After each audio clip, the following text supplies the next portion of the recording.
এই সমস্ত ক্ষেত্রে যেটা দেখা যাচ্ছে, আগে অনুপজাতিরাই সমস্ত জায়গায় ছিলেন, উপজাতিদের মধ্যে এই কাজগুলো করবার জন্য শিক্ষাগত যোগ্যতা যে নিরিখ দরকার, সেই যোগ্যতা সম্পন্ন লোকের অভাব ছিল।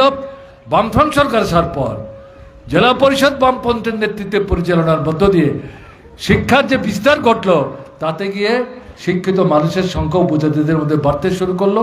তারাও এই জায়গাগুলিতে স্থান অর্জন করার সুযোগ তারা নিতে শুরু করলেন, এবং এখন এটা কারোর বলবার সুযোগ নেই ত্রিপুরা সরকার বা এডিসি এলাকা শুধু বাঙালিরা চালায় অথবা শুধু উপজাতিরা চালায়, এটা বলবার কিন্তু কোনো সুযোগ নাই।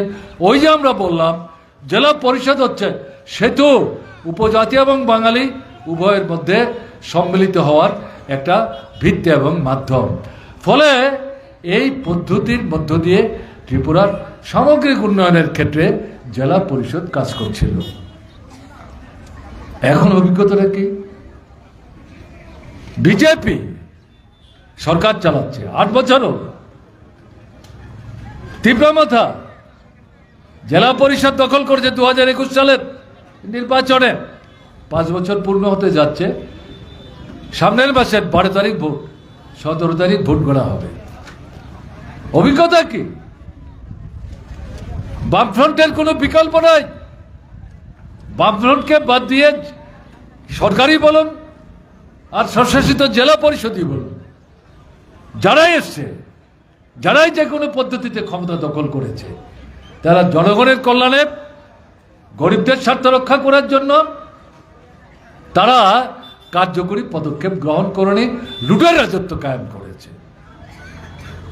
এই পরিস্থিতিতে দাঁড়িয়ে এই 8 বছরের যে বিজেপি শাসন, 5 বছরের যে ত্রিপুরা মতার শাসন, তাতে আমরা কি দেখছি? চরম দুর্নীতি চলছে। বিজেপি সরকার প্রতিশ্রুতির ধারে কাছে নাই, লুণ্ঠনের রাজত্ব কায়েম করেছে, অনাহার ফিরে এসছে, অর্ধাহার ফিরে এসছে, সন্তান বিক্রি ফিরে এসছে। সন্তান বিক্রি করেই শুধু ক্ষান্ত হচ্ছে না, কাজের সন্ধানে বাহির রাজ্যে চাচ্ছে, সেখানে গিয়ে মারা পড়ছে, মৃতদেহ বাড়িতে ফিরিয়ে আনতে পারছে না, সেখানেই তাদেরকে দাহ করতে হচ্ছে। এই যে পরিস্থিতি, এই পরিস্থিতি কিন্তু একদিকে বিজেপি সরকার, আরেকদিকে তীব্রমাথা পরিচালিত এডিসি, তাদের দৌলতে এই পরিস্থিতি পরিমণ্ডল আজকে তৈরি হয়েছে। কথা বলবার জায়গা নাই, শুনবার লোক নাই, না সরকারের কেউ আছেন আপনি সমস্যা নিয়ে কথা বলতে গেলে কথা বলতে পারবেন, তারা শুনবেন, এটা যেমন নাই উপজাতি স্বশাসিত জেলা পরিষদেও কার কাছে আপনি কথা বলবেন, কে শুনবে? শুনবার কোনো লোক নাই। জেলা পরিষদে মাসের শেষে ইংরেজির প্রথম সপ্তাহে কর্মচারীদের ভালো অংশ বেতন পান না। যারা চাকরি থেকে অব্যাহতি নিয়েছেন, পেনশন পান, চাকরি চলে যাওয়ার পরেও 2 বছর হয়ে গেল, পেনশন প্রাপকরা তাদের যে ন্যায্য পাওনা, সেই পাওনা এখনো তারা হাতে পাচ্ছেন না। মামলা করেছেন, হাইকোর্টে গেছেন, হাইকোর্ট, রাজ্য সরকার এবং জেলা পরিষদ তাকে নির্দেশ দিয়েছে, যেদিন থেকে পেনশন তাদের পাওয়ার কথা সেই সময় থেকে হিসাব করে এখন অবধি সমস্ত পেনশনের টাকা তাদের দিতে হবে, এবং যেই সময় পর্যন্ত তোমরা পেনশন দাওনি সেই সময় তাদের যে প্রাপ্য টাকা, সেই টাকার উপর শতকরা 9 টাকা হারে সুদ দিতে হবে। সুদে আসলে সমস্ত টাকা তাদেরকে ফিরিয়ে দিতে হবে। হাইকোর্ট এই সিদ্ধান্ত নিয়ে তাদেরকে নির্দেশ দিয়েছে। তো বুঝতে পারছেন পরিস্থিতিটা কি?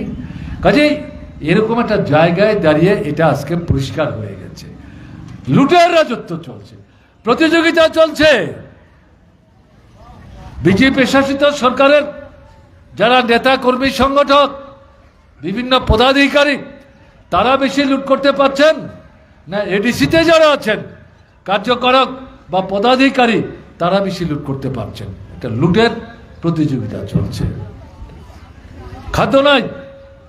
এখন দেখা যাচ্ছে উপজাতি স্বশাসিত জেলা পরিষদ এলাকার নাচ গানের টিম নিয়ে ভারতবর্ষের বাইরে জেলা পরিষদের যারা নির্বাচিত সদস্য তীব্রামথা করেন, তারা ঘুরে ফুর্তি করতে গেছেন, লক্ষ লক্ষ কোটি কোটি টাকা তারা খরচ করছেন। অথচ এডিসি এলাকায় অনাহার মৃত্যুর ঘটনা ঘটছে, সন্তান বিক্রির ঘটনা ঘটছে, বহির্রাজ্য রোজগার করতে গিয়ে মৃত্যু মুখে পতিত হচ্ছে, মৃতদেহ বাড়িতে ফিরে আনতে পারছে না। কিন্তু তাদের ফুর্তির জন্য কোটি কোটি টাকা খরচে কোনো বাধা নাই। বিজেপি সরকার কিছু বলছে, তীব্রামথার যে নেতা, যার কথায় উঠে বসে তীব্রামথা, তিনিও কি কিছু বলছেন না তো। কাজেই এই সমস্ত ঘটনার মধ্য দিয়ে এটা কিন্তু আজকে পরিষ্কার হয়ে গেছে। সরকারি বলুন আর ত্রিপুরা উপজাতি এলাকার স্বশাসিত জেলা পরিষদেই বলুন, দুটোর কোনো